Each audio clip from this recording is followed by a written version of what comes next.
stand for the pledge? Pledge allegiance to the flag of the United States of America and to the republic for which it stands, one nation, under God, indivisible, with liberty and justice for all. Ms. Buck? Mayor Ziegler. Here. Deputy Mayor Beagle. Here. Councilmember Behrman. Here. Councilmember Gottschall. Here. Councilmember Grenlund Fox. Here. Councilmember Resnick. Here. Councilmember Smiley. Here. Quorum present. Thank you. Any changes to the agenda? Mr. Brown?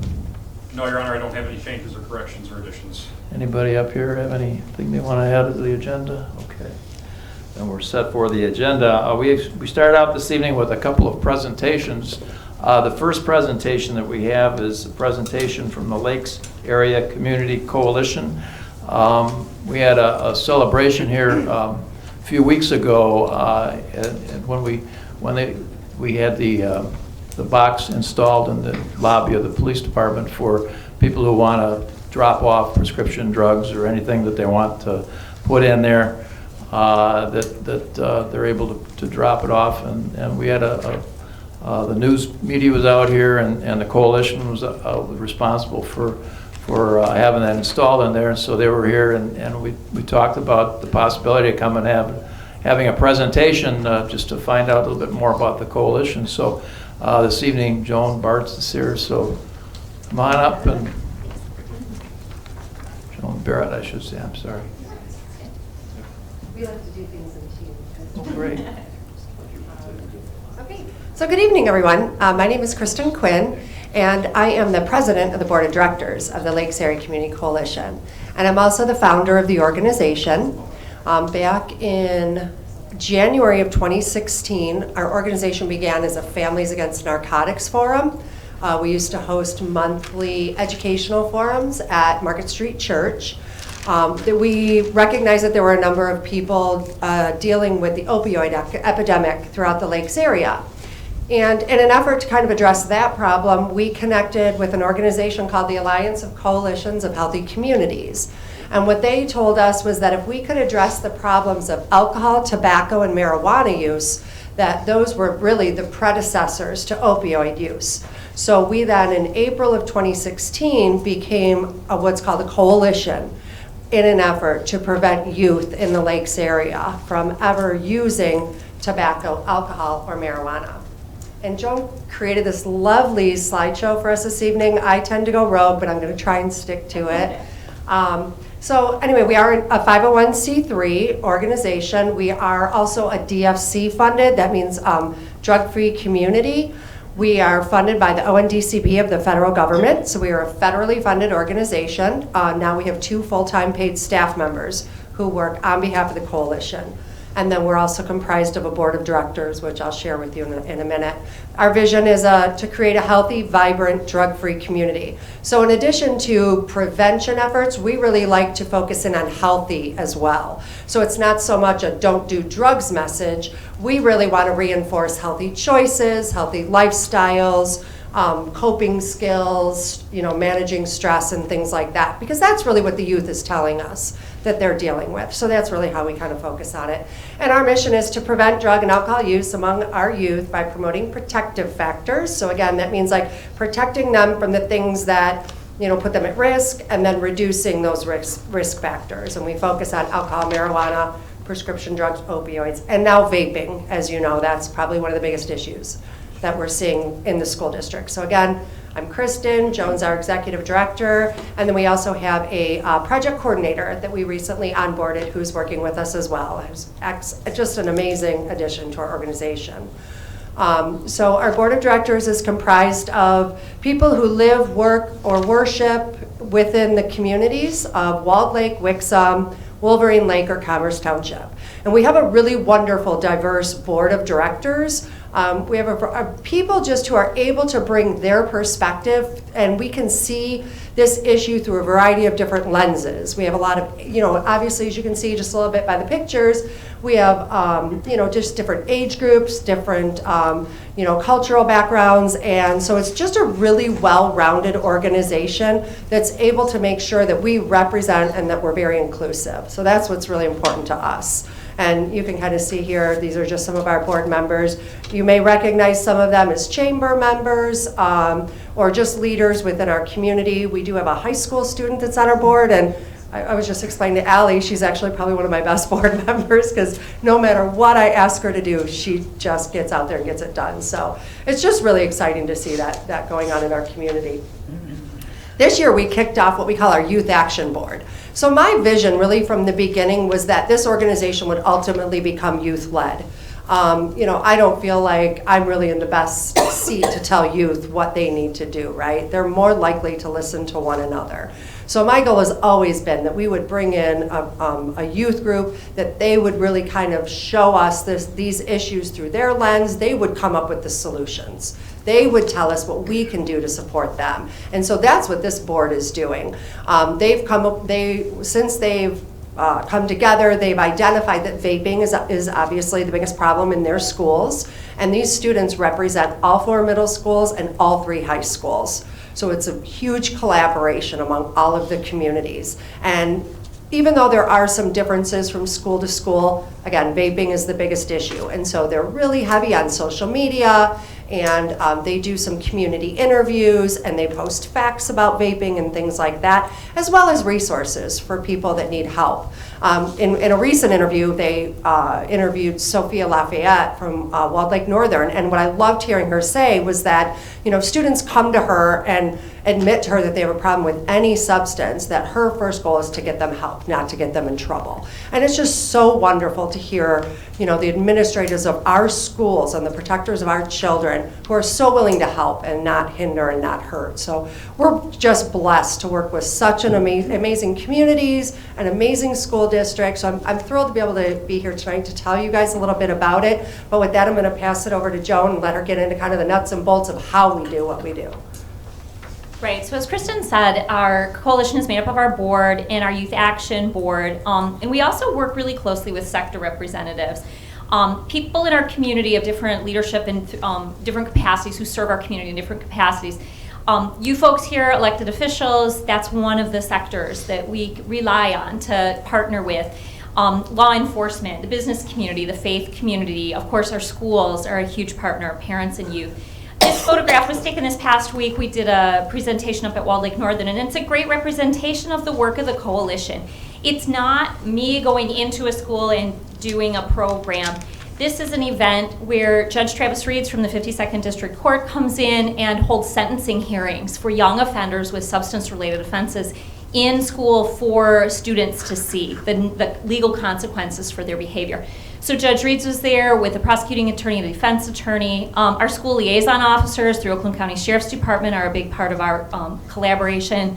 The school, of course, partnered and put this on, myself, and then the young man in the photograph is a young man living in recovery. And he spoke to the students as well about his journey through substance use and addiction, hopefully giving them some of the personal consequences that he has encountered. So this is how our sectors really work together. Everyone has skills that they can bring to substance use prevention and addiction prevention in our community. And we're really proud of the expansion of that work. And mostly our coalition is made of lots and lots of volunteers, people who are passionate about one of the substances that we target. We are putting together an alcohol task force, marijuana, opiates, and vaping. The youth are leading our vaping task force. We have lots of folks who just volunteer for a single event. And this event was here in Wixom on our DEA Drug Take Back Day. And you guys have been great partners with us on that in the fall and in the spring, 2 days. And so volunteers just come and help be a part of that. So we have event-specific volunteers. Wixom has just been great partners with us throughout the years, and we want to thank you for that and kind of go over some of those things with you. We want it to be really clear that we are very scientific based in our work. We're not just throwing things out there. We use a strategic prevention framework to assess the needs of the community, develop programs and actionable steps for the specific needs of the community, evaluate those programs through a series of data collection, and then report on those results. So we would love to have you look at us as the resource for data and seek out information from the coalition, because we do have a ton of data. And as we continue to expand that, it'll help inform our work and be more effective in the future. And we are about changing the environment. So including doing presentations and giving kids information, we look at changing consequences, the physical design, signage, appropriate signage, and changing policies, both in the schools and in the communities, to make it more difficult for kids to have access to drugs. Wixom has, as I said, been great partners with us in the past. These are some of the things that we have worked with Wixom even just in the last year. Our police were support for the senior all-night party that was held at Total Sports, and we just had some Wixom police officers that were able to be there, and if a parent who was running that event felt that a student coming in might be under the influence, they were able to do field sobriety testing. That's a great way to support parents, because the parents want to put this senior all-night party on for kids. And when students know that there will be sobriety support there, they don't come drunk. And that's a huge deterrent, and a great way that the police partnered with us. We were downtown Parks and Rec this summer. We had wellness events at the Family Fun Nights, which was really well received. It was a new program we want to expand that this year. We were at the DDA block party, and we loved that event as well. Our library book club, we have a book club coming up. We're doing a community read on a biography about a woman living with addiction, alcoholism. And so we're going to be talking about that as a community and hopefully encouraging people. And the library, Andrea has partnered with us great in that regard. And we have prevention resources at the library as well. We have thanked you, and we want to thank you again for continuing to opt out of recreational marijuana sales licenses in the city of Wixom. We know that reducing access is a big deterrent to youth underage substance use, and we appreciate that. We encourage you to just keep on top of that ever-changing legislation. And again, of course, just recently the Take Back, Operation Medicine Cabinet Take Back Box was a huge win. We are so grateful for your partnership. And again, we work with Commerce Township, Wolverine Lake, and Walled Lake, and we value your partnership as well.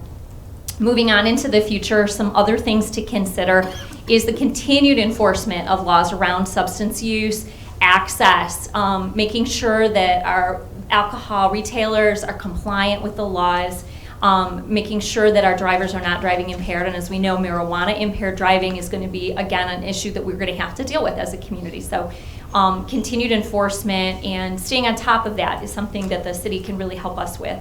We'll continue to work with Parks and Rec and DDA, and we look forward to more really great community events. We would love to explore the possibility of a social host ordinance in the city of Wixom. We have lots of ordinances about noise and nuisance. Some communities have enacted an ordinance about adults who host parties where there's underage drinking, that is an enforceable misdemeanor with fines associated with that. I would love to explore that with any of you who would consider a social host ordinance in the city of Wixom. So that's moving into the future. So we are on Instagram, Facebook is our biggest outreach, our website. We do a lot with social media to try and keep our information and our resources really moving into the community. Our monthly board meetings are, of course, open to the public, and anytime ever you are welcome to contact myself or Kristen or any of our board members. So thank you very much for your time, and I appreciate the opportunity. Any questions from any board members? Ms. Grenlund-Fox. Well, first of all, thank you so much for coming in and talking about all of the great programs and things that you do. In listening to what the coalition does, it sounds like a lot of the services and messages that you provide are similar to that of youth assistance. Can you talk about maybe some of the differences that the coalition has, or services that are different? The work of the coalition is prevention, focused on prevention. And when we look at this sort of the spectrum of substance use disorder, before kids have made a decision to use or before there is a substance use disorder, that's where we work. Youth assistance is often targeting kids who have an infraction already, kids who are in trouble, who are at risk, or who have already experienced problems, and they do more with recovery and building kids moving in the right direction. We appreciate the work of youth assistance, and we do work with them, and our work does overlap in several ways, but ours is more preventative, and they are through the school. They're funded differently. We're a standalone nonprofit. Thank you. Does that make sense? Yeah, wonderful. Mr. Smiley. Thank you, Mr. Mayor. Hi, Ms. Barrett. Yeah, thank you very much, ladies, for for the presentation and all that you do. Going farther back, you mentioned that at Northern last week, you had Judge Reed's doing sentencing. That wasn't a mock, there was actual bringing in, okay. It's that amazing. sounds impactful, yes. Very impactful, and he's so passionate about that program. And the deal is, he has seen these folks in his courtroom. He knows that their cases would make an impact on youth, and he asks them, he's like, you know you're going to get a sentence. If you agree to have your sentence heard in front of this audience and agree to make a statement, an impact statement to the audience, that's a reduction of sentence. It counts toward community service. And so he is such a strong advocate for kids, for youth, for prevention, but also for really helping folks with substance use disorder recover, to make a change. He's an invaluable partner to our coalition. And that's the kids say, this was real, right? Like, it's not grown-ups saying this, it's happening. And they saw a 19-year-old kid leave in handcuffs and tears. And that makes a big difference, that makes a big impact. Real quick also, will they be doing that at the other high schools or continuing to do it? It's a hot commodity, and Is so it? the Good. challenge is getting cases. So Judge Reed's, last year we did a session at Geisler Middle School and one at Walled Lake Central. And I think we did one more last year, I'm not remembering. We just did Northern, we're doing Western in January, and we have one scheduled for Walnut Creek in May. Excellent. So, yeah, and we would do more if we could kind of come up with the cases and the logistics. It's challenging, but we're very proud of that program. Sure, thanks. Thank you. Thank you. Mr. Resnick? Thank you. Thanks for the presentation. And question, do you partner or collaborate with some of the other nonprofits that focus on substance abuse in the Lakes area? I know of a couple of them that are run by families who were closely touched. Yeah. So actually, Liz Martin, I don't know if you're familiar with Yep. Liz Martin, Liz okay, Martin. Angel Wings for Angel Wings for Angie. Angie, So Liz actually was on the ground floor with me in building this organization. She was our very first vice president. So she was very much engaged and focused in on the opioid side. When we really moved more toward the prevention of all substances was when she decided to kind of focus more just on the opiate side. But she was incredibly valuable in what she brought to us and really bringing that awareness. And Angie, the loss of her daughter Angie, has a lot to do with what started this organization. Super. Okay. Yeah, and there are a lot of, there's Hope Not Handcuffs here at the Wixom Police Station, and it was funny because, just real quick story, I had told, Officer Ron Moore that if he would, agree to be a Hope Not Handcuffs police station, I would make sure that we had an angel available. And it just so happened, because I also got trained to be a Hope Not Handcuffs angel, that the very first call that ever came in, I was the one on call and I got to respond to it. So it's really exceptional to be able to see these things actually come together and get utilized. So yeah, we know like all the mom organizations that are out there, and we partnered with Brian's Hope previously to do a Narcan training.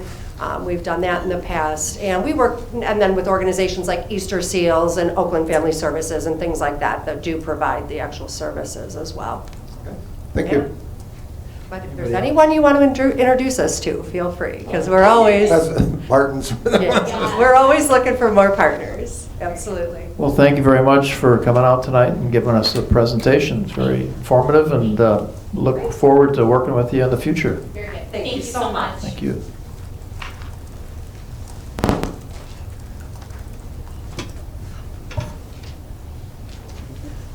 Next item on the agenda is a presentation of fiscal year 2018-2019 City of Wixom Financial Audit.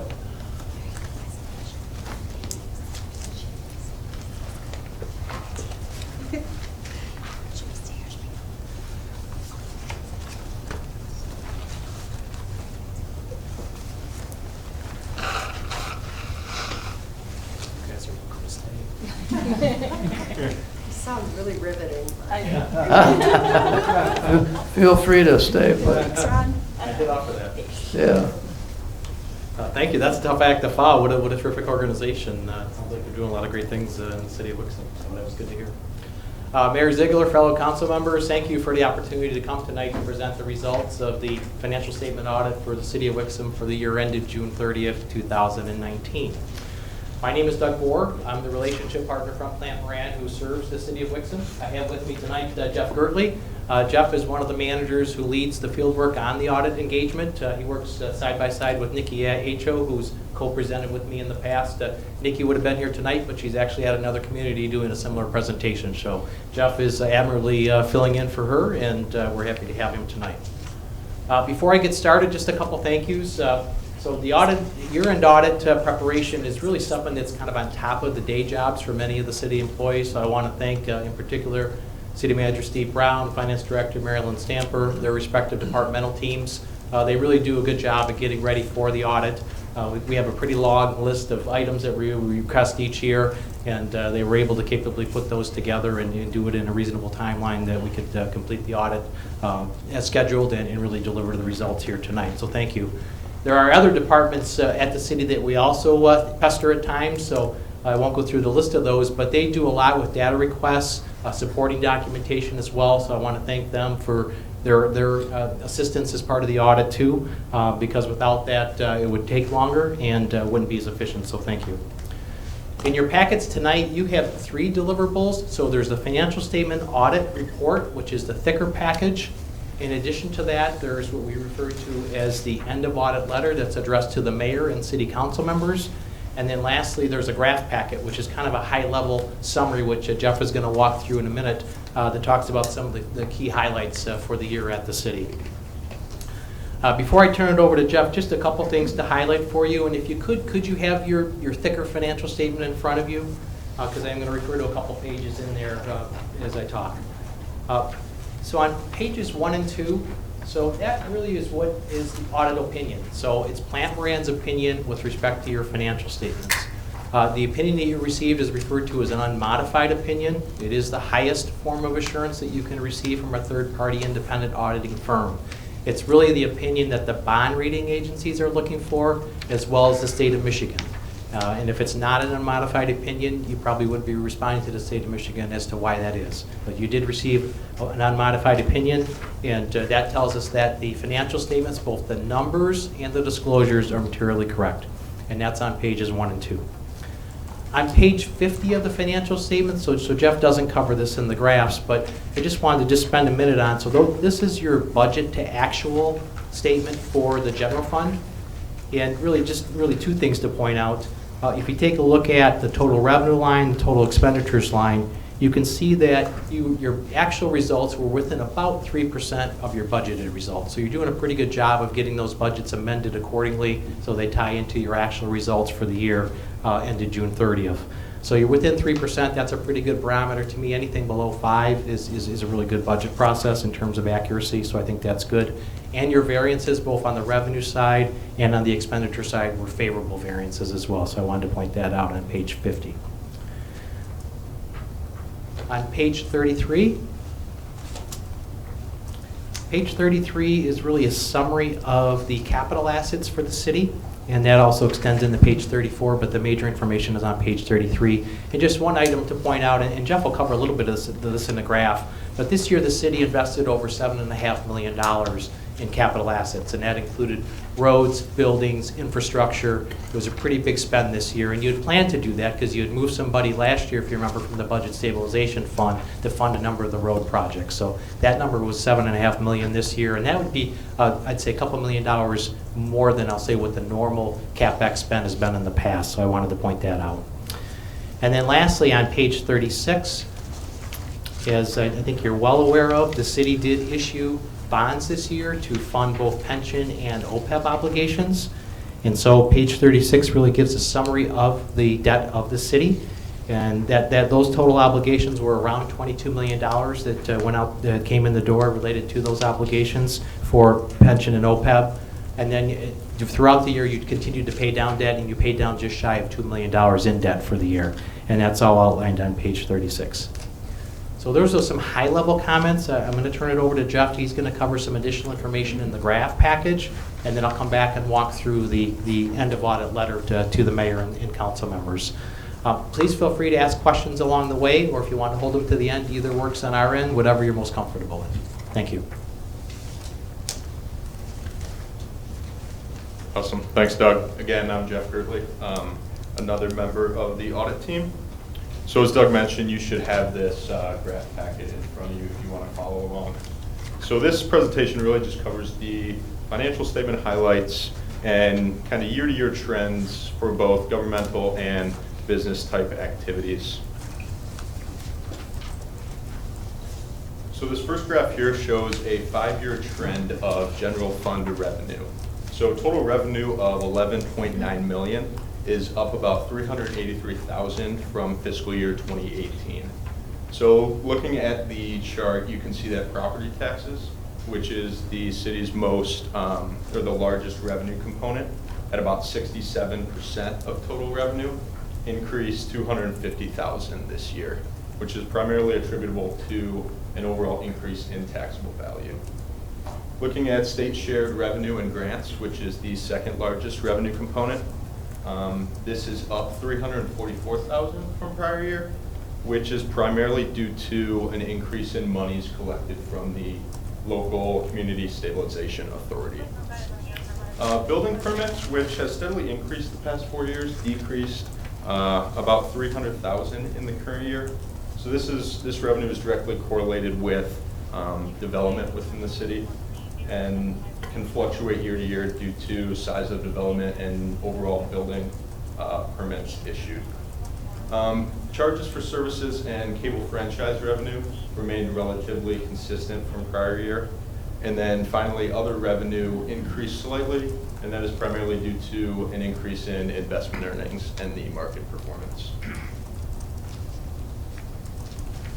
So kind of switching sides, now looking at the 5-year trend for general fund expenditures. So I think the main talking point here, as you can see, is the OPEB contribution and the pension contribution to MERS. So as Doug mentioned, the city did issue pension and retiree healthcare obligation bonds, and then in turn those bond proceeds were used to fund these plans.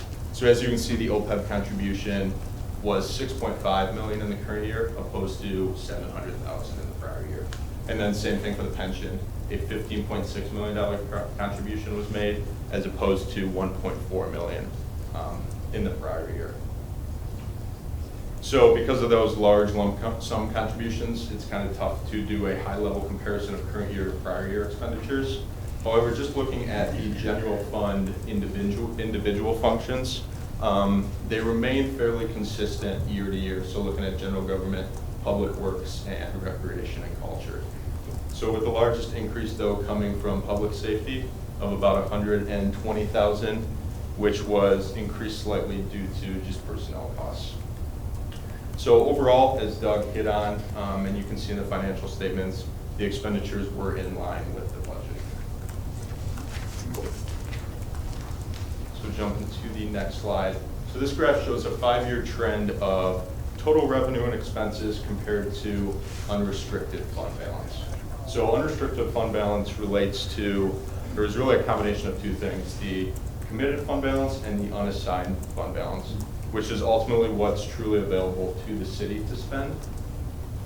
So when we look at the health of a fund, we tend to look at the available fund balance, which is that unrestricted fund balance, compared to annual expenditures. And so typically a range for a city your size, we would like to see between 15 to 40%. And so you have consistently the past 4 or 5 years been between 55 and 70%. So looking at 2018, and these numbers are a little skewed because of that, those bond issuances and those 2 large lump sum contributions into the pension and the retiree health care plan. But if you exclude the lump sum contributions, you are sitting at about 73% unrestricted fund balance compared to total annual expenditures, which puts you in a really good spot. So switching gears and looking at the enterprise funds, so the water and the sewer funds. So this is a 6-year trend of water operations. So the water fund had an operating loss of $479,000 for fiscal year 2018. However, if you back out depreciation, which is what this graph is portraying, of $765,000, to show true operating outflows. Rates are being set appropriately to cover your true operating expenses. And so as you can see, revenue and cash outflows did decrease slightly from fiscal year 2018, primarily due to units billed and just a slight decrease in rates for fiscal year 2019. So looking at the same chart for the sewer fund, the sewer fund also had an operating loss in the current year of $360,000, but backing out depreciation of $1 million to show those true cash outflows, rates are being appropriately set to cover true operating expenses. And so unlike the water fund, the sewer fund had a slight increase in revenue and cash outflows due to a slight increase in rates and then, again, units billed. And so as you can see, also an unrestricted net position continued upward again in the current year as you added to net position. So just like the governmental general fund, the business type activities unrestricted net position is also in a very healthy position.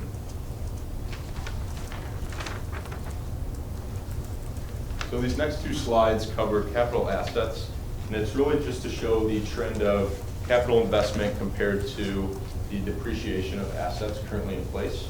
So are you reinvesting at the same pace as the useful life of current assets is decreasing? So as Doug hit on, there was significant capital improvement during the year, primarily related to parking lot renovations and road construction projects. So with that increase in capital improvements, you do see a slight increase in depreciation for 2019. And again, all this information on capital assets can be found in Note 4 to the financial statements.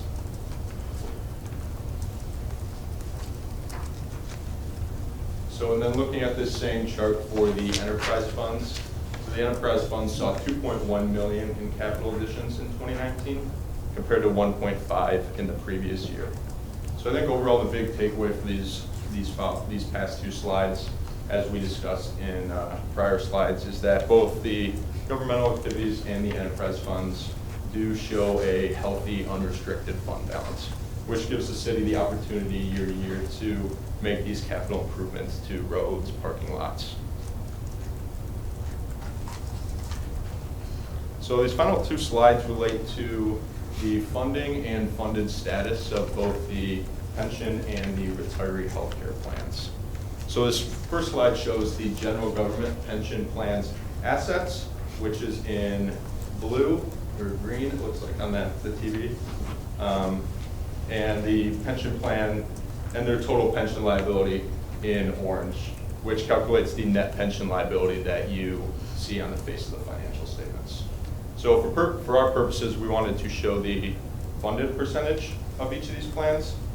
So I think the big thing here is you can see in fiscal year 2018, the pension plan was 59% funded, and now it is 92% funded in 2019 because of the bond issuance and the large lump sum contribution into this plan. And that's why the assets have increased so significantly. So the city went from recording a liability of $13.9 million in 2018 to only a $2.96 million liability in 2019. So a significant decrease due to the issuance of the bonds. So then looking at the same funded and funding status for the retiree health care plan. So beginning fiscal year 2018, GASB 75 came out with a standard that required that the net OPEB asset or liability be reported in the financial statements. So as you see here in 2018, the plan was 61% funded, and now in 2019 we are actually at 125% or overfunded for the plan. And in turn, you now are recording a net OPEB asset on your financial statements, as you will see in the statement of net position.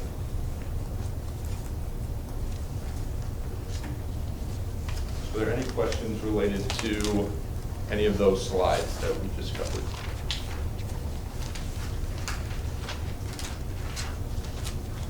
Please. Yeah, on the total pension liability and plan assets, we're 92% funded now, right? With the bonding. Correct. Is that expected to remain stable, or will that fluctuate year over year?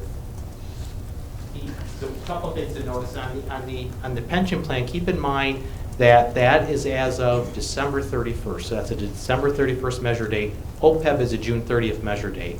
So part of the reason that the 92% is there is because the investment performance for the plan for calendar year 18 was negative. And if you flip that and said, what was the investment performance for OPEB between July 1st of 18 and June 30th of 19, it was positive. And so that's one of the reasons that funding percentage looks a little bit lower, obviously, than the OPEB funding. As far as what do you expect going forward, it's a good question. The financial statements actually lay out a couple options there as far as if investment return is higher or lower by 1% to give some sense for what does that do to the obligation. To be honest, investment performance is going to drive a lot of that going forward. So I can't really, I don't have a crystal ball to say what that's going to be. But if it's above what the assumptions say, that funding percentage is going to go up. And if it's below, it could continue to stay where it's at or decline some. So it will fluctuate based on the market? Then. Yes, correct. And then another question, and I can save it for later, but in terms of the total indebtedness right now of, I just had it here, but I think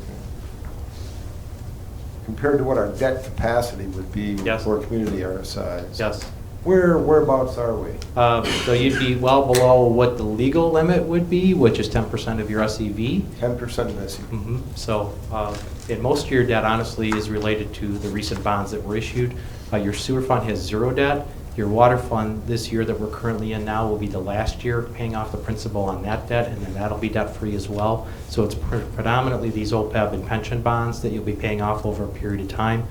And you really made that decision to kind of, to one, stabilize what your payments were going to be, and also get these funds funded for OPEB and pension as well. So that was a trade-off decision there. But it gives you a more stable payment process over the years as the debt gets paid down. We're still well below our debt capacity. Yes, correct. Yes. Although I will say that the legal debt margin, so that's been around for a long time. I don't have any communities that are close to the legal debt margin, because that probably would be a problem, actually, from a financial standpoint, but you're well below that. Thank you. Other questions? Gretchen Fox? I have a few questions, but just going along with talking about the pension liabilities. Yes. Aren't the assumptions, the actuarial assumptions, supposed to change Yes. every year? So Correct. that will negatively affect Potentially, yes. that? Yeah, the main one really is the investment return assumption, which I think right now MERS was at an 8% investment return. That's going to be lowered to 7.35. I do think, though, for your plan that we used 7%, Jeff? Okay, so the actuaries use 7%, so that won't have as big an impact on you as some communities that are still using the 8%. That's probably the main item with respect to the pension.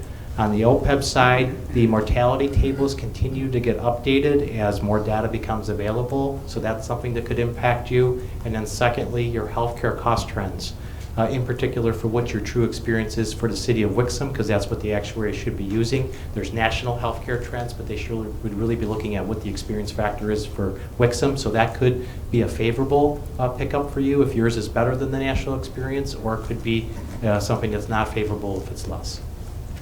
And is that goal still right around 120 to 125% to be funded, so you don't have to make contributions?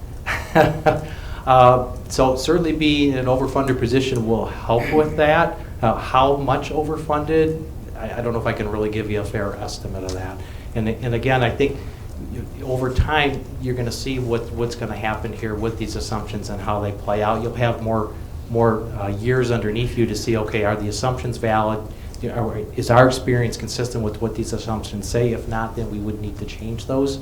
There are some required assumptions that the accounting standards mandate relative to investment return as an example, but there are others like the healthcare cost trend that really is specific to you.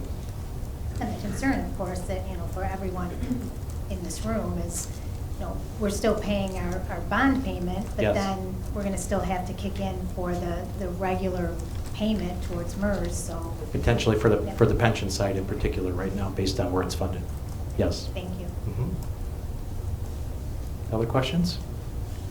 Okay, how about we jump to the year-end letter, and I won't spend a lot of time on that. But this is a required communication to the mayor and council. It's really broken down into 3 sections. One is internal control related items that we would have identified during the audit. Second are some required communications to council with respect to certain factors affecting the audit. And then lastly are any business suggestions that we have. So I'll walk through those now. I'll start on page 2 at the bottom.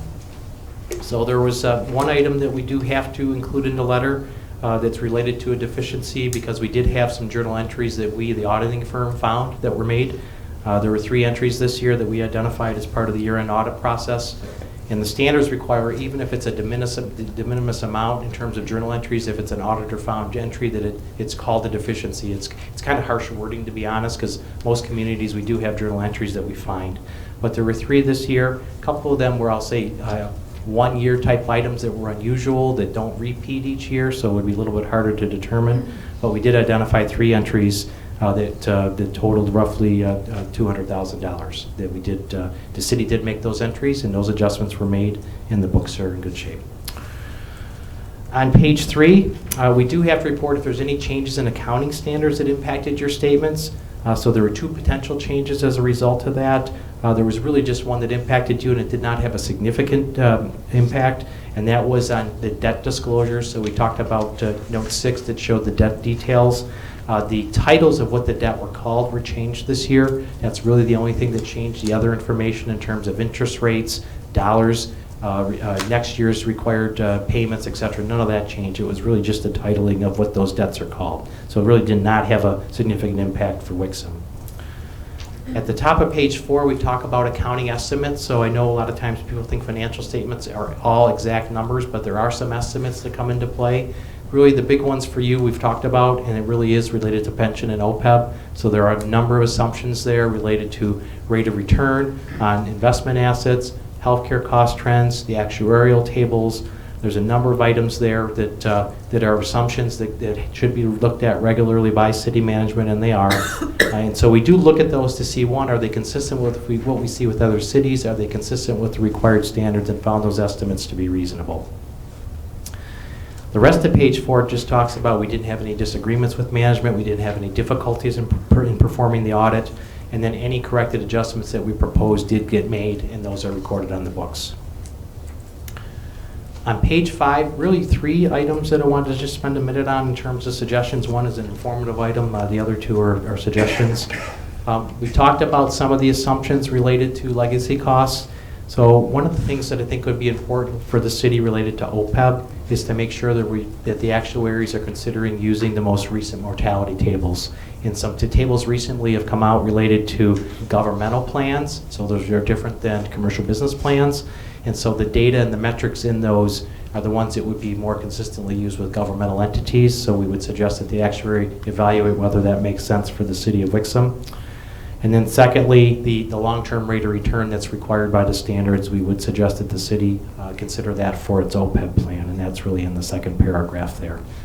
And then lastly, on the healthcare cost trends, the actuary really should have information from Wixom specific to Wixom's healthcare costs as they're looking at the healthcare cost trends, because what we typically see is healthcare cost trends that start out at 9% over a period of time and drop to about 3.5% increase year over year. But if your experience is more favorable in that, then we should be using something that's less than that, and that would actually help you from a funding perspective.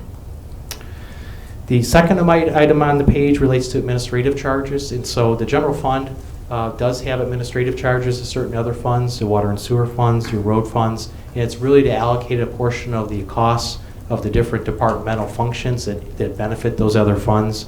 Our suggestion is to take a look at what's being charged, make sure it's commensurate with the actual cost to provide those services, and to really kind of update those summaries to make sure those charges are reasonable.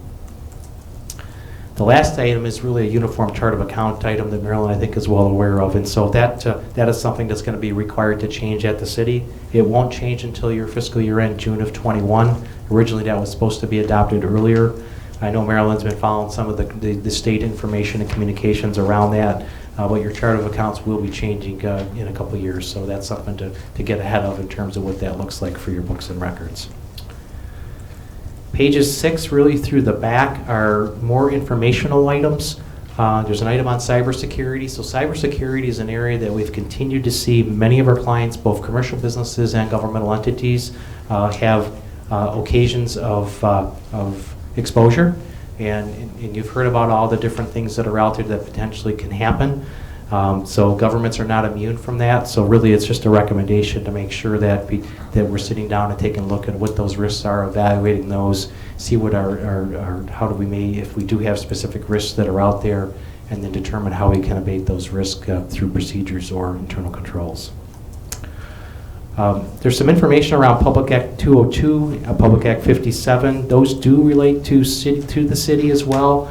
And it's really reporting requirements, and I know the city has been conforming with those, but some of those rules have changed now. They've consolidated a lot of the TIFA-related reporting requirements into one. So your DDA and your LDFA, as they continue to exist, will fall under those reporting requirements. So the details of that are in the letter, and the city has been following those to date. Lastly, there is an upcoming accounting pronouncement that will be effective next year. It's referred to as GASB 84. And that will have a big impact on the city because it'll take a number of agency-type funds that currently aren't on the city's books, in particular related to your defined contribution plans for both healthcare and pension, as well as potentially your 457 plan. And that activity actually will be put on the books and have disclosure requirements. And so I know Marilyn will be taking a look at some of the webinars and information that's come out on that. We've put together some templates and tools to help our clients work through that, but that is something that will make your statements look different next year. And so I think we want to make sure we get ahead of that because I think it's going to be a bigger task than maybe even I originally thought it was going to be to comply with that requirement. So let me stop there. Happy to discuss any of the content of the letter if there's any questions. Yes, Ms. Grellen-Fox. Thank you for that review. I have a few questions, but I think most of them are for administration. But the one question I have is, and I could be reading this wrong, Okay. so bear with me. Mm-hmm. But on page 50, under the expenditures, as far as what's budgeted and what was actual, Yes? there's a difference in that, correct? Correct. So is that disclosed in the audit itself? So are you talking about the difference in total or a particular line item? The difference in the total? In the total. So the only thing that's identified, if there are expenditure overruns, those are disclosed, and you did have one of those under the pension and OPEB lump sum payment line, and that's disclosed a couple pages later. But they're typically, unless you amend your budget on the last day of the year and you have no adjustments to your books at June 30th, you'll never have your budget and actual be the same. There will always be some differences. And so that was why I made the comment that typically most communities, if they get within 5% of their budgeted numbers, that's pretty good. If you get 2% or less, I'd call that a best practice. And so the city was around 3% on the revenue side as well as on the expenditure side for the fiscal year ended June of 19. So just so I understand, this difference was only because of the pension? The difference on the one line item, correct. Okay. Yes, it's really almost, if you take a look at the number itself and you look down below, Yes. under issuance of pension and healthcare bonds, we had an overage of 62,000. Those virtually offset, and it really was just a reporting where it was supposed to be reported. It didn't get budgeted in that spot. Okay, Okay. thank you. Mhm. Anybody else? Thank you very much. Okay, thank you. We appreciate the time.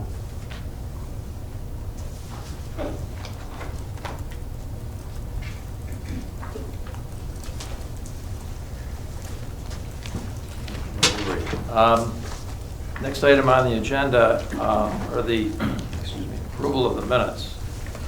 We have two sets of minutes this evening. The first is a special city council meeting of November 26, 2019. Do I have a motion to accept? So moved. Support. Anybody have any points they want to bring up or mention? Anything you want to mention on this? Okay. We have a motion and a second. All in favor, please signify by saying aye. Aye. Opposed? The second set of minutes are for the regular city council meeting of November 26, 2019. 2019. Do I have a motion to approve? So moved. Support. Any changes or corrections? I have a motion and a second. All in favor, please signify by saying aye. Aye. Opposed, motion passes. Correspondence is the next item on the agenda. We have three items under correspondence. One is an email from Thomas Marcucci regarding his resignation from the Zoning Board of Appeals and the Parks and Recreation Commission. The second is the elimination of the library dues, overdue fund fines. And the third is, I left a copy of it here. It's a thank you note from the Collier family that I received in attending the funeral.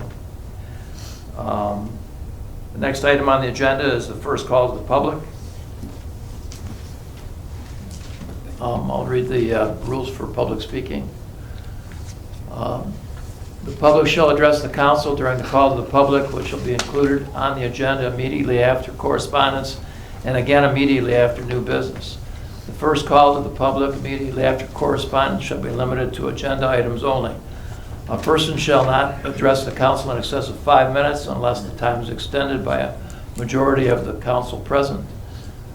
Persons wishing to address the council shall identify themselves and their place of residence and shall state their reason for addressing the council, and all comments by the public shall be made directly to the council.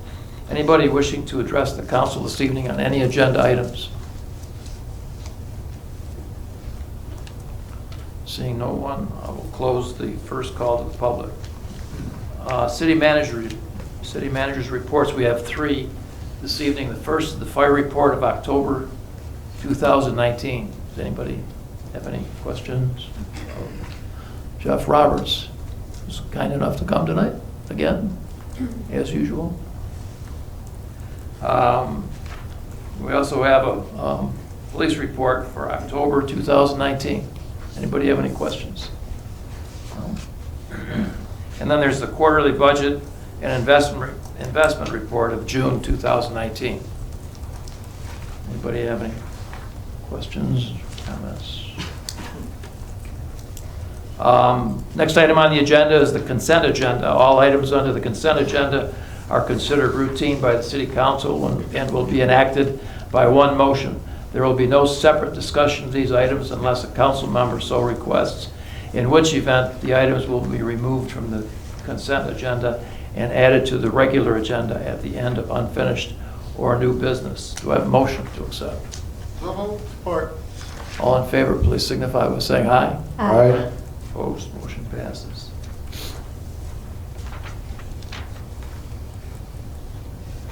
There is no unfinished business.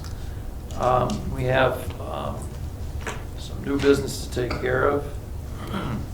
Excuse me. We have some, I'm going to do these one by one for reasons which may become obvious.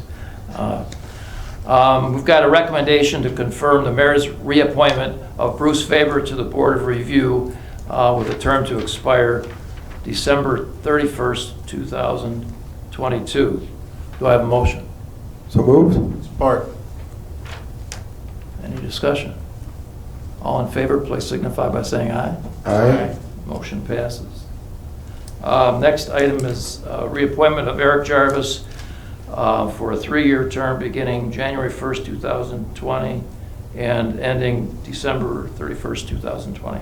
Do we have a motion? So moved. Support.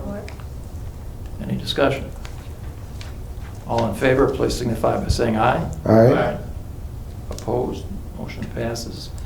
And then the reappointment of Eddie Osmond for a 3-year term beginning January 1st, 2020 and ending on December 31st, 2021. Do I have a motion? So moved. Support. Discussion.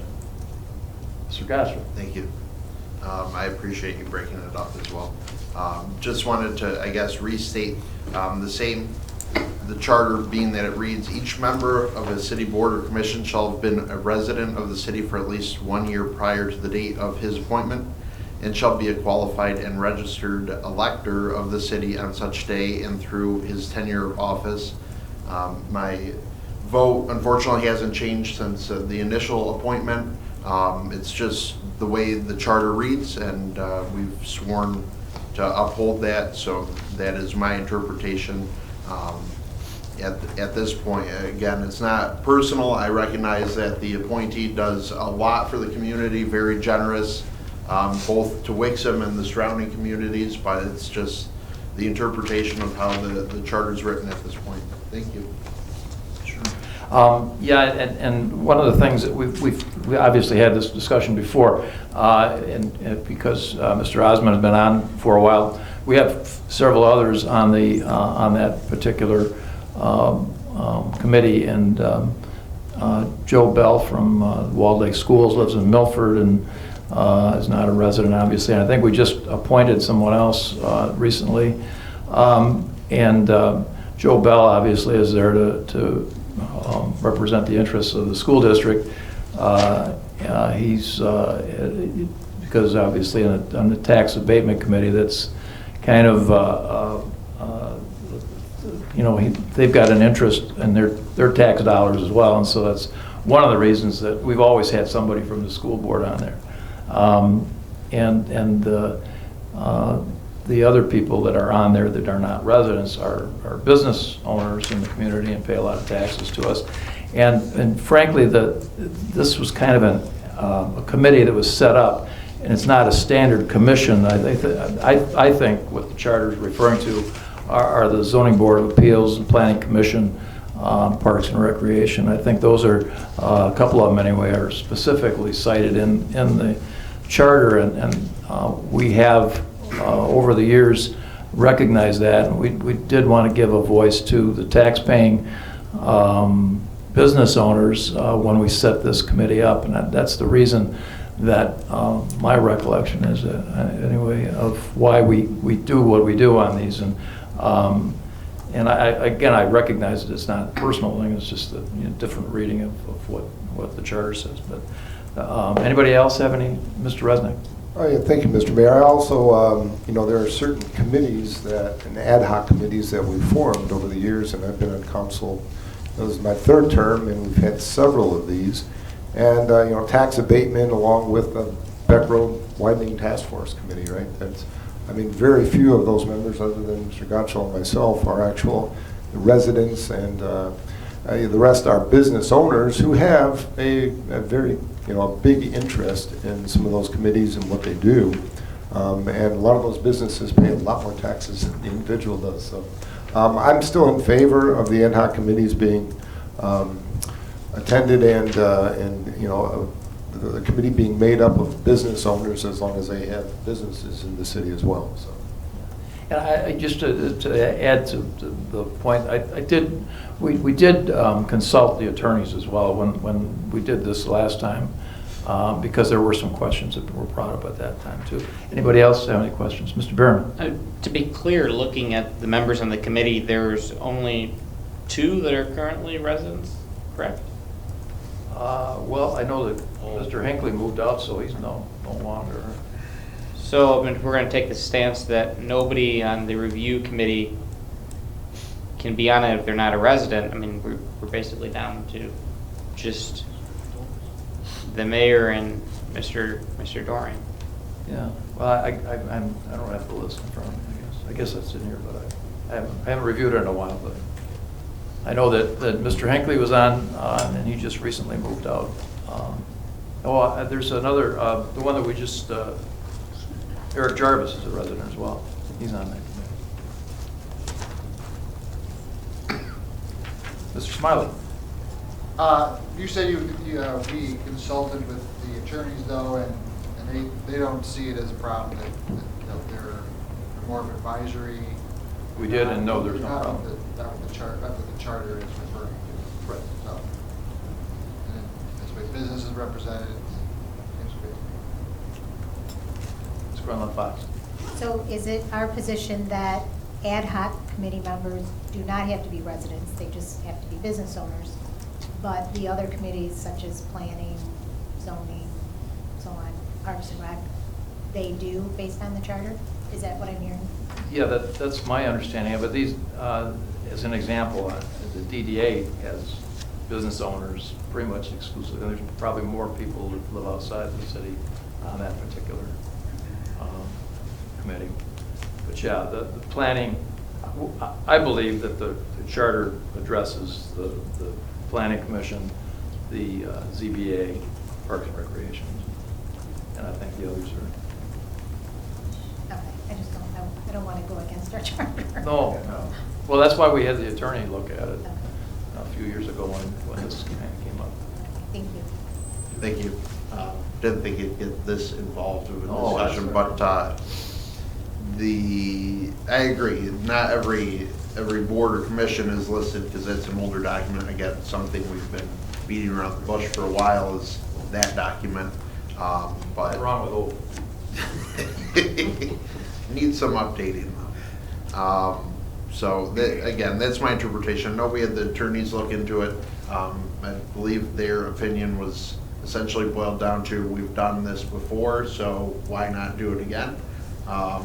So I don't remember that. So that's the way it kind of came off. But again, not a personal matter at all. So thank you. All right, anybody else? Okay, we have a motion and a second. All in favor, please signify by saying aye. Aye. Opposed? No. Councilmember Behrman, Aye. Councilmember Gotchall, No. Councilmember Grunland Fox, Yes. Councilmember Resnick, Yes. Councilmember Smiley, Yes. Mayor Ziegler. Yes. Deputy Mayor Beagle, Yes. 6 yes, 1 no. Thank you. Next item on the agenda is new business number 2, which is a recommendation to review the fiscal year 2018-2019 fiscal audit and to authorize, accept, and to file. Do I have a motion? So moved. Support. Discussion. It was a pretty thorough report. Really pleased with the report and pleased with the Treasurer's Department and all the things that they do. I'm very happy with the report.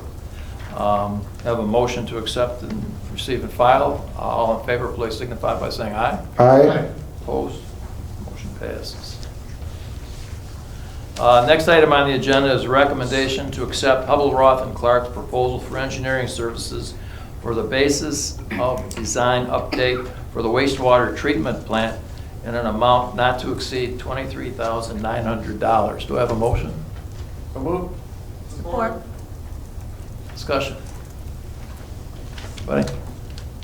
Mr. Gotchall. So, I guess a question when it comes to this, and kind of a point that's been, I've raised before, former council members have raised before, but why, I guess for my own curiosity, why are we not using language about waiving the bid process if we're giving a contract to someone that isn't a sole provider of a service, and we don't have like an established professional service agreement with them?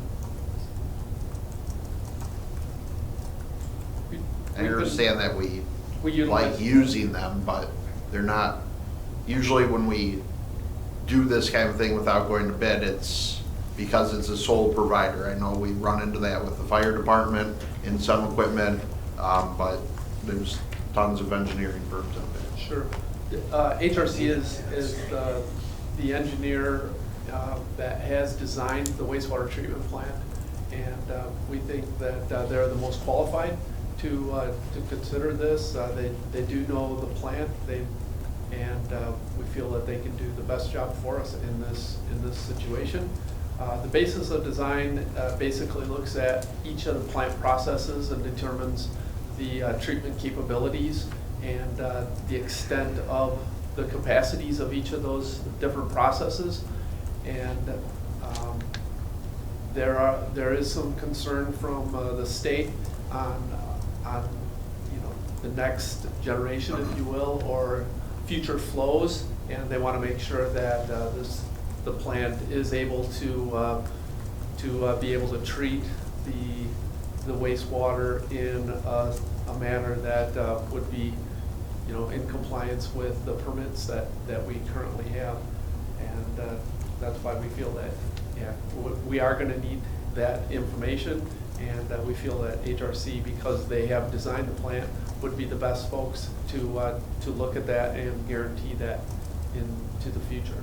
This plant design is an update, or the basis of design is an update that was based on the 2004 study that was conducted, and we want that updated so that we can ensure that the Milford flows and also, you know, the future flows from Wixom will be in compliance.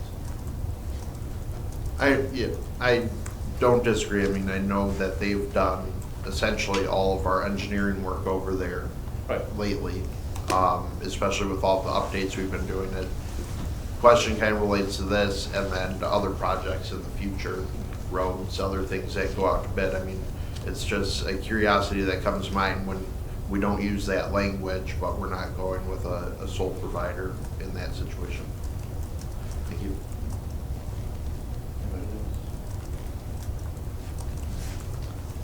Okay, we have a motion and a second to accept the Hubbell Ruff & Clark's proposal for engineering services for the basis of design update for the wastewater treatment plant in the amount not to exceed $23,900. All in favor, please signify by saying aye. Aye. Opposed, motion passes. Thank you. Thank you. Next item on the agenda is consideration of a commitment of fund balance, budget amendment, and subsequent transfer of funds in excess of the estimated June 30th, 2019 indicated in the fiscal year 2019-2020 budget, plus $1,428,299 for a total of $2,200,757 to the Municipal Employee Retirement System to address the December 31st, 2018 unfunded pension liability. Do I have a motion? So moved. Support. Discussion. Mr. Resident. Marilyn, a question regarding timing. So if we, you know, based on the discussion we had during the audit presentation as well, if we had the actuarial assumptions dated on June 30th, so mid-year, would this be more accurate in terms of what would need to be transferred? It could be different, but the problem, really the issue we're facing, not only if we were still looking at a 7.75% interest rate return, that might be the case. But MERS has already adopted new assumptions that they're going to use going forward. So what we had MERS do was look at our 12/31/18 assumptions, take that number, which was at the time that that actuary was done, it was just above $800,000 was our unfunded liability. We had them look at if that liability was to be based on a 7.35% assumption, and they're looking at wage adjustment going forward, looking at different wages to project in the future. They gave us the number of 2.2 million. That's what that number becomes with that new interest rate assumption. So basically the trend they're seeing is 775 is not the realistic number to base your funding on. So they've decided to lower that down, which I believe Doug mentioned during the presentation on our OPEB side. We've been using a 7% assumption because we had the ability to set that rate several years ago when we were doing our actuarial studies, because we actually order those studies ourselves. It's our funded plan, so we're not governed by exactly what MERS is doing on their actuarial side. So that's why you see a very big difference in funding level on the OPEB side as opposed to the pension side. So we're kind of running into that now where we've been very conservative on the OPEB side, looking at a 7%. MERS is gradually bumping theirs down to be a more conservative level because it's not reaching that expected interest rate level that they've been using. And several years ago it was at 8%, so they've gradually notched that down to be more realistic. So basically to get ahead of it, we know that that number is going to be 2.2 million. They will do another valuation at the end of this year. We don't get those results until June, typically is when those come out to us. But this liability will carry into that next actuarial, because that's when they will start using that 7.35% on us. Is there something we can do proactively then, so we're not doing the same song and dance every year, or is Well- it something we're going to have to do based on market fluctuation? Yeah, I mean, you really don't know from year to year. I mean, you hope for a better outcome in the market. Other than we can be conservative. We in- can be in our- conservative and plan for that. This year, it hit us quite hard. It's the market timing, and then in conjunction, MERS decided to change their interest rate assumption going forward. Kind of hit us at not the ideal time that we wanted to see. We really wanted to see that 100% funded when we came out of that year, but unfortunately, it changed, which when we did the bonding process, we knew that was a possibility. Yeah. That it's ever-changing, not only your interest rate structure, but if they change wage assumptions. You can also have, if you have people entering their retirement earlier than expected due to disability circumstances, they build some assumptions in there for that, but those change. They estimate lives, those change. So you have people that pass away sooner, you have people that live longer than expected. So it's an ever-changing calculation that we look at each year to see where we stand. And I think this is so close to, we knew this was hitting us so close to the time that we bonded. We really didn't have a chance to prepare. We talked about, should we set money aside, kind of have a little savings set over there to address this eventuality. It just happened to hit us at the same time. So we really didn't get the opportunity to put some aside. You hoped for that 100% funding, 102% funding, that we could say, okay, we're good for a year or two, start putting some money aside to prepare for if this happens. It just all hit at the same time, Okay. unfortunately. All right, thank you. Sure. Had we not bonded, and there would have been an adverse impact upon our unfunded liability anyway. I mean, it's not like Yeah. we would have, dodged a bullet or something. It Yeah. still would have had a pretty serious impact. Right, I mean, basically what would have happened is our unfunded liability of the 15 million that we had outstanding at the time, that 15 million would have became much more. You saw what happened to 820,000 when the change of interest rate went from 7.75 to 7.35. That 820,000 grew to 2.2 million. Just imagine what the 15 million would become in the actuary. So still a good decision to do it. You save money over time because you've pre-funded that. And I think that makes a statement. You see what happens when that interest rate assumption changes. Anyone? Ms. Garland Fox? So my experience over the past several years is that MERS does change their assumptions on a pretty regular basis, and it looks like, from what I've seen, that that's going to be going forward. So I really would like to put something in place that we do set money aside, that whatever we're going to save, or that savings from bonding, that we don't spend it on other things, or at least we take a big chunk of that and set it aside for this, because it's going to keep creeping up on us. And I don't want to see us be in this situation again, in a year or two down the road, which we very well could be in.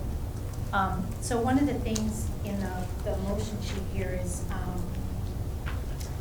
in the third paragraph, talks about additional discretionary contributions, or allow that regular annual contributions to be recalculated at that higher level, or a combination of both.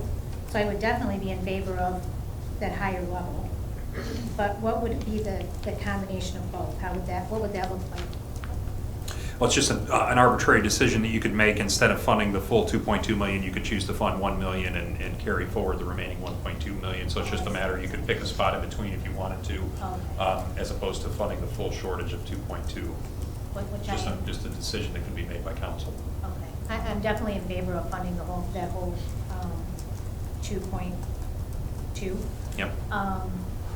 Do we have a goal that we want to be funded? I know there's talk about 100%, but that 100% is a moving target. So right. Is there something higher, 110, 120, so we don't have to make those contributions? And then anything we do put away is just going to put us in a better position? The prospect of going above 100% is Doug sort of touched on earlier when we were talking about the OPEB being at 125. I mean, it's positive from the standpoint that you have some room to absorb negative experiences like this. But at the same time, you know, you can I guess worsen the impact of having that money in that funding mechanism already if we have a downturn in the stock market potentially, right? So if you're funded at 125%, you lose theoretically more money. Your funding percentage will be higher, but you'll still be exposed to the fluctuations at a higher amount when you're at 125 than if you're at 100. So I mean, ideally, we'd like to be in the ballpark of 100%. Going a little bit above that would be a positive from my perspective, just from the standpoint of having a little bit of wiggle room for when negative occurrences like this come about. I wouldn't call it anything where I would want to target a certain percentage above 100% or anything like that. I mean, theoretically, you want to be at that 100% mark ideally. But as has been discussed, it's A, a moving target, and B, going to be something where you will, based on market fluctuations and other things, go down and up and be slightly below, then have a bounce back, potentially getting above if you have a couple of good years. You know, that will fluctuate. But I wouldn't, I don't know if Marilyn would have a different opinion about arguing that we should be at a 105 or anything like that. I mean, ideally, we just want to be right around that 100% neighborhood, which is the goal of this $2.2 million contribution. It's just combination of things. It's disappointing that right out of the gate we're dropping to a less than fully funded status, and I think we want to start off in that area, and that's why the recommendation is being made to do the $2.2 million at this time, just to get us to that number, knowing that it could fluctuate and increase or decrease in the future. But this initial drop out of the gate was disappointing just from a timing standpoint, other things. I mentioned in the second paragraph of the report that we did discuss and evaluate the prospect of taking a more conservative estimate of what our investment returns would be, and basically we couldn't do it on the pension side because it was basically you had to be in line with the actuarial assumptions of your retirement system, which is MERS. So we couldn't go there. If we were able to go there, the good news would have been we would be closer to 100%. The bad news is the bonding dollar amount would have been higher, and the bond payments would have been higher, right? So it's a pay me now, pay me later kind of situation regardless. So I see here that you put the different funds where that money is going to come from. Are there any programs or projects that are going to get pushed out based on the monies that will be allocated from those different funds? Not at this time. Line items? That's strictly coming from fund balance. It has no effect on the operational portion of the budget. Right, and that's the beauty of being in the position that the city of Wixom is fortunate to be in, and having a healthy general fund balance, and also having a budget stabilization fund as well. The purpose of those two sources, and it's basically considered as one in terms of what your fund balance is, but having those additional resources available just allows you to make either decisions like this or to prevent difficult decisions like cutting back on service levels, cutting back on employees. If you get into a situation where a negative occurrence happens, if you didn't have those fund balances available, that would be an issue, and you potentially would be looking at spending into your current budget and going expenditures over revenues and needing to cut expenditures. Instead, we have the option of utilizing these fund balances that we have in the budget stabilization fund and in the general fund balance to make up those shortfalls and not put us in that difficult position, right? So kudos to prior councils and to prior city administrations for having the foresight to have put us in a position of having these fund balances available and allow us to make this kind of decision, as opposed to not being able to fund it or having to, worse yet, cut services and other expenses that would be necessary otherwise. So. Thank you. Anyone else? Mr. Resnick? Maybe just to clarify some of that too, the whole purpose of the budget stabilization fund was for that set aside that you talked about, and even during the lean years, 2008 and 2009, we were using budget stabilization fund to fund a portion, and sometimes we chose and voted 0% during those real lean times of that liability. So it is there. So that the set aside is there, and it's at 12% in addition to our general fund balance of 15%. So it's pretty healthy. Mr. Gatchel. Thank you. What will the budget stabilization balance become after this? It would The balance after this transfer, if it was fully funded at the 2.2, would be 12%. Like dollars. Oh, dollar amount? Sorry. A little over $1.3 million, $1,311,000. Okay. And like a year ago, it was just shy of 4 million, I believe, within the last year or two. Yeah, I don't have that number in front of me. Yeah, I don't have the exact number, but we had taken some funds during budget for capital improvement projects. Right, as our auditor mentioned earlier, we did spend above usual in terms of capital improvements, and that was one of the other discretionary decisions, was to utilize some of that fund balance Parking monies. lots and roads. Right, correct. Yeah. I understand that this is the obvious intended use of budget stabilization. I think a part of the difficulty is, are we setting a goal for ourselves to start adding back into budget stabilization at some point in the very near future? Because spending $3 million in a year and a half's time is, in my book, not great, especially when certain projects I would call were not planned. Roads, parking lots, we didn't budget for those. Right, the idea for those projects was just, we recognize them as needs and worthy expenditures of dollars. We just hadn't budgeted them for the fact that, the capital improvement plan that we had, the 10-year capital improvement plan, hadn't had them in there. And at that time, Mayor and Council made the discretionary decision to go ahead and invest additional monies from the Budget Stabilization Fund to those capital projects in recognition that they needed to be accomplished.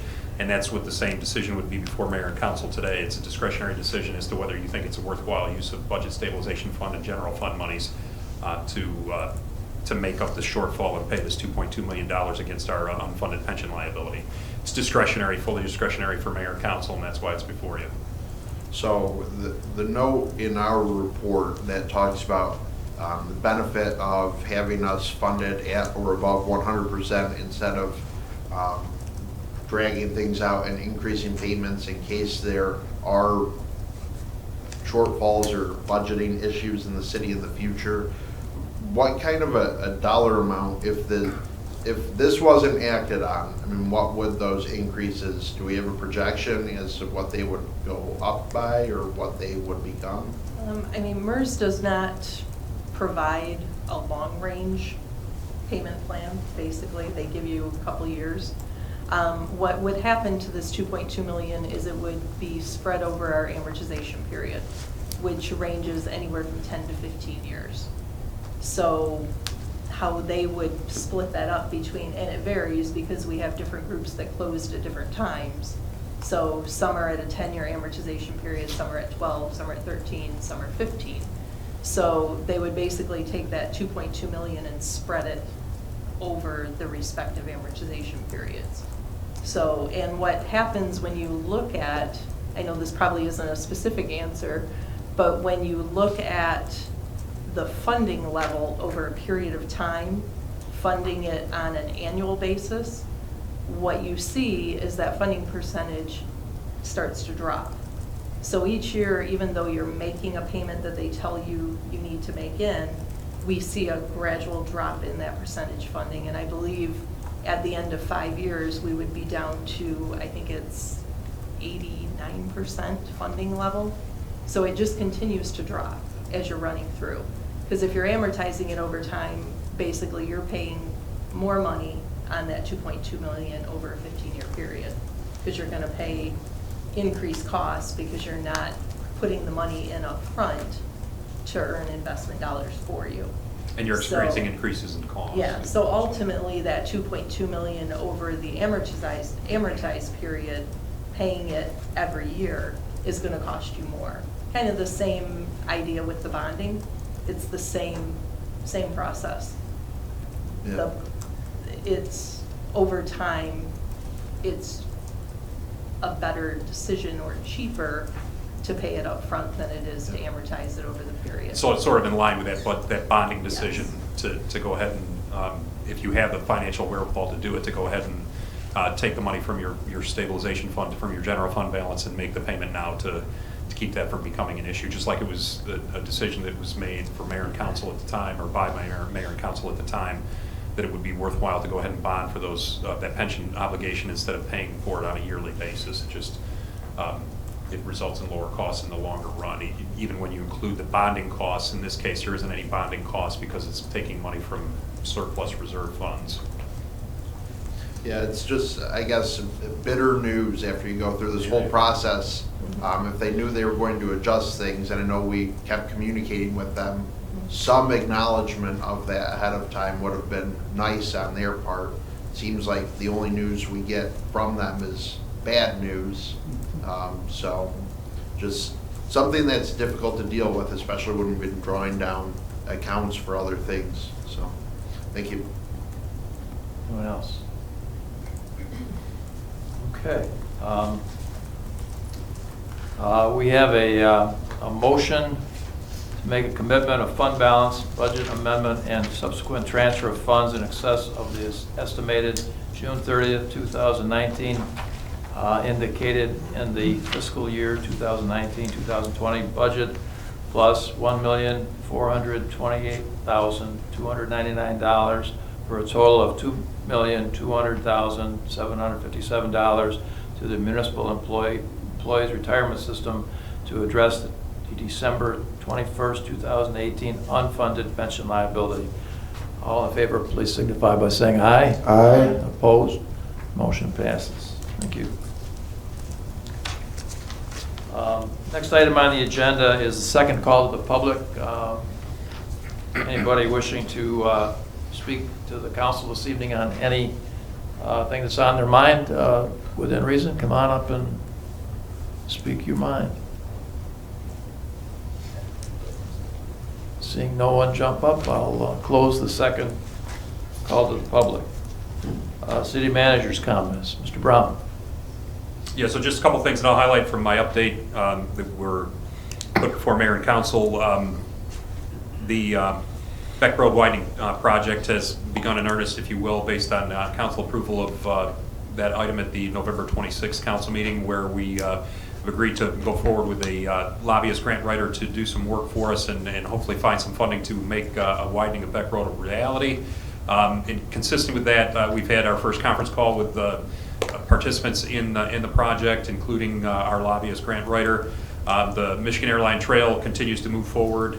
As I mentioned in there as well, we're looking at rescheduling the ribbon cutting event for that into early spring in recognition of realities like the weather and also some additional challenges that were in place to prevent us from having a fully ready for prime time trail at the time of the last ribbon cutting event. So we'll see some information on that. We're probably going to look to try to time that with an event that's on the radar for people that are followers of trail development across the state that we're going to try to match up with. It should be in April. I don't have a for sure commitment to that, but I think it will be in April when we reschedule. And then the last thing mentioned from the DPW about sidewalk program plans proceeding. We're going to have a variety of activity that will be taking place on that in terms of addressing safety issues like trip hazards, as well as closing of gaps in our sidewalk system. So that's something that we continue to work on in line with our goals and objectives to make our sidewalk system solid in terms of safety and also in terms of completeness. The other thing I'll mention, don't know if anybody will comment on it from council, I'm sure they might, but I did want to give kudos to the Community Services Department for our second annual tree lighting event that just happened. That was very, very successful. Saw a lot of people there that were having a great time. I think the attendance was fantastic, and it's a great event, and kudos to Deanna McGee and her staff for the work that they did on that. And those are the only things that I was looking to mention today, Your Honor. If anybody has any questions or anything, I'd be happy to try to address it. Thank you. Yep. Council comments. Mr. Bierman. My first comment was going to be the tree lighting. My family did enjoy that. I brought my grandparents, my kids' grandparents, to help control the children, but all four of them had a good time, including my wife and them. We enjoyed the horse carriage ride and the fire around the ice block as well. Also, wanted to at least make mention of Tom Marcucci. I was on the zoning board with him for the entire time. He was really an active member in this community. It's a big loss that we're going to have with him leaving both zoning and Parks and Rec. And just a thank you to him for what he's done for this community and what he's going to continue to do because his business is still here. Thank you. Ms. Gronlund Fox. I too would just like to comment on the tree lighting program. It was great. It's always a fun time, well attended, very, very classy program that we do, an event that we do. And then I'd also like to thank Marilyn and her staff. I know that the whole audit process is a big undertaking, and so nice job on that. Mr. Resnick. Thank you, sir. Again, kudos, Marilyn and the staff. I know that is, it doesn't seem like a productive element of your day, and it's disruptive, but good job. I think the new accounting system, too, has cleared up a lot of the ills of yesteryear when we had that old accounting system, so good job. Tree lighting event was a very great event, and the weather cooperated, and it was a lot of fun. My family enjoyed it as well. And maybe just another thing to add on the Beck Road Widening Task Force Committee, the partner community of Novi also unanimously approved their portion of that in their last meeting as well. So that's all. Thank you. Mr. Smiley. Thank you, Mr. Mayor. Thank you for me as well, Ms. Stamper, and your staff for completing another successful audit. I assume you'll be all over that new GASB 84 or whatever next year. Sorry, it sounds like a tough job's getting tougher. Also, yeah, the tree lighting event was wonderful. I had a great night with my wife, and it seemed about 4 feet better than it did the year before. It's that magic water. That's right. One little quick thing. I know we've discussed this in the past before. I think we're all in favor of it, but I'd just like to get on the top of our to-do list to get study sessions in preparation of 2020. Get that happening early in 2020. That's all. Thank you. Mr. Gatchel. Thank you. I also wanted to share my thanks to Tom Marcucci for all of his years of service and dedication in the city. I see him at football as well. Just very generous person, giving his time to the city on a few different boards and commissions, the football program. It's just, he's kind of one of those people ingrained in the community. He has his business here as well. So just a thank you to him for his efforts on behalf of Wixom. I also wanted to make note of the library change, reducing or getting rid of the late fees, overdue fees, which I think is a great idea. The only thing, reading the frequently asked questions section though, that struck me is if we're not charging overdue fees, there's one thing in here, card will be blocked when items reach 21 days overdue, or if there's 25 or more items overdue on your account. There's just such a high number that I couldn't imagine anyone having 25 overdue things. So there's just something I did want to mention. I wasn't sure if that was right or, okay. Yeah, it's basically our cooperative shared system policy, and that's across the board for all 50 libraries. Do we have many people that reach that kind of a number? No. Okay. Yeah, that was just something I was like, I agree with the idea, but man, oh man, that's a lot of overdue items. But thank you. Thank you. Deputy Mayor Beagle. Thank you. Thank you, Marilyn, on another successful audit. I know it's very time consuming and put a lot of time and effort into it, but it's very rewarding to see that we have no outstanding issues right now year after year after year. So thank you. And I too want to thank Tom Marcucci for his years of volunteerism with this city, and hopefully we can maybe get him on like the tax abatement committee or something like that.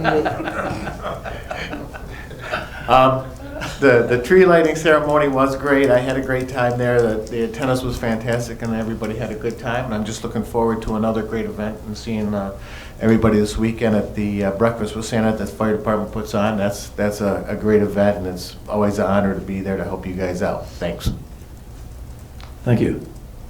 Yeah, I the same comments everybody else has made about the tree lighting and our ceremony there, and the other, and Tom, of course, been in the community for a long time and done a lot for the community, and we really appreciate it, all that he's done. I